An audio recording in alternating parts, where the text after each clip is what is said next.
ठिकाणी कर्जमाफी मिळाली पाहिजे. कर्जमाफीच्या संदर्भातही आम्ही स्पष्टपणे सांगितलेलं आहे की आम्ही समिती तयार केलेली आहे, त्याचा अहवाल अपेक्षित आहे आणि आम्ही कर्जमाफीच्या संदर्भात जे काही आश्वासन दिलेलं आहे ते उचित वेळी आम्ही पूर्ण करणारच आहोत. शेतकऱ्यांच्या संदर्भात देखील अनेक गोष्टी या ठिकाणी सांगितल्या आणि मग हे सांगितलं की तुम्ही जो काही 1 रुपयात पीक विमा आहे ती पद्धत बदलली. खरं आहे, आम्ही बदलली. तर आम्ही पहिला प्रयोग केल्यानंतर आमच्या असं लक्षात आलं की 1 रुपयात पीक विमा आहे म्हणून अनेक लोक 3-3, 4-4 ठिकाणी विमा काढत होते. बीडची केस तर आपल्याला माहिती आहे की ज्या ठिकाणी जमीनच नव्हती त्या ठिकाणचे विमे काढले गेले आणि म्हणून आपल्या असं लक्षात आलं. आणि दुसरं, ही जी काही पद्धती होती या पद्धतीमध्ये पहिल्या ट्रिगरवर 25% पैसे मिळायचे आणि ते 25% पैसे मिळाल्यानंतर त्या शेतकऱ्याला असं वाटायचं की आता मला पूर्ण पैसे मिळणार आहे आणि मग लक्षात यायचं की सेकंड आणि थर्ड ट्रिगरच नाही आणि त्यामुळे 25%वरच त्याची बोळवण व्हायची. आणि म्हणून ही एकूण जी काही पद्धत होती ही पद्धत ट्रिगरची ही शेतकऱ्याच्या हिताची नाही हे लक्षात घेऊन आपण त्या ठिकाणी ती पद्धत बदलली. नवीन पद्धतीमध्ये आपण आलो. नवीन पद्धतीची विमा पद्धत आपण केली आणि काही ॲश्युरन्स पद्धतीमध्ये देखील आपण गेलो आणि त्या पद्धतीनं आपण आज आपल्या शेतकऱ्यांना मदत करतोय. आणि मला सांगितलं पाहिजे की मागच्या वर्षी ज्यावेळी आपल्या शेतकऱ्यांवर संकट आलं त्यावेळी आपण आपल्या शेतकऱ्यांना जे रोख पैसे दिलेले आहेत त्यांच्या अकाउंटमध्ये ते 15,472 कोटी रुपये हे थेट शेतकऱ्यांच्या खात्यामध्ये, पीडित शेतकऱ्यांच्या खात्यामध्ये आपण दिलेले आहेत आणि डीबीटीच्या माध्यमातून दिले आहेत. त्यामुळे मला असं वाटतं की शेतकरी जिथे अडचणीत आहे आणि कर्जमाफीच्या संदर्भातही आम्ही स्पष्टपणे सांगितलेलं आहे की आम्ही समिती तयार केलेली आहे, त्याचा अहवाल अपेक्षित आहे आणि आम्ही कर्जमाफीच्या संदर्भात जे काही आश्वासन दिलेलं आहे ते उचित वेळी आम्ही पूर्ण करणारच आहोत.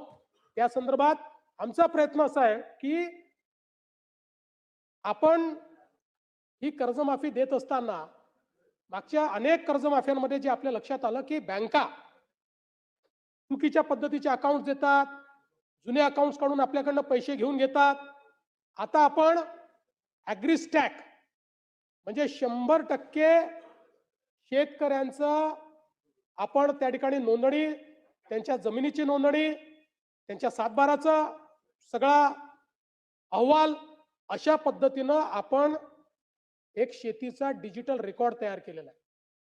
आता हा शेतीचा डिजिटल रेकॉर्ड आधार आणि आधार आपल्याला माहिती आहे की कर्जाचं अकाउंट आधार सीडेड आहे.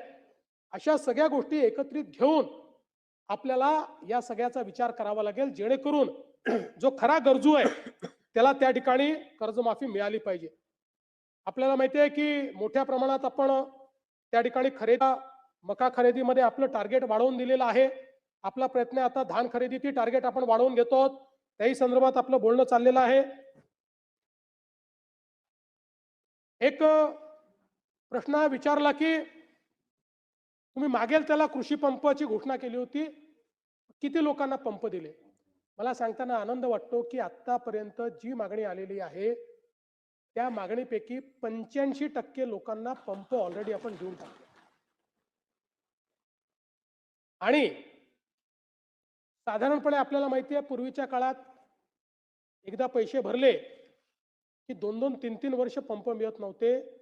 2 महिन्यामध्ये आपण पंप त्या ठिकाणी देतो, 2 महिन्यामध्ये.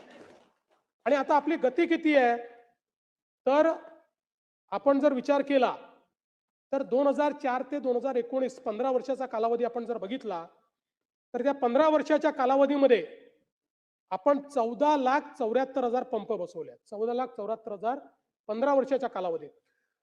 आणि 2022 ते 25 3 वर्षामध्ये आपण किती पंप बसवलेत? 3 वर्षात बसवले 10,63,000. ते 15 वर्षात 14,74,000 आणि 3 वर्षामध्ये 4 वर्ष 3.5 वर्ष समजा 3.5 वर्षात 10,63,000. त्यामुळे आणि आपल्याला माहिती आहे, आपण तर आता एका महिन्यामध्ये 50,000 पंप बसवण्याचा गिनीज बुक ऑफ वर्ल्ड रेकॉर्डमध्ये आपली नोंदणी ही त्या ठिकाणी झालेली आहे. आणि मला हे सांगितलं पाहिजे की आता ॲव्हरेज 40,000 पंप पर मंथ आपण त्या ठिकाणी लावतो. MSCDCLचं टार्गेट पूर्ण झालेलं आहे. कुसुंबीचं, मेडाचं 2,80,000 पंप लागलेत. फक्त 33,000 पंप हे त्या ठिकाणी बाकी आहेत. आणि आपण जी काही त्या ठिकाणी शेतकऱ्यांना वीज बिल सवलत दिलेली आहे, त्याच्या अंतर्गत मागील हे जे सरतं वर्ष आहे, या सरत्या वर्षामध्ये वीज बिलाच्या सवलतीपोटी राज्य सरकारला 23,000 कोटी रुपयाचा खर्च आलाय. 23,000 कोटी.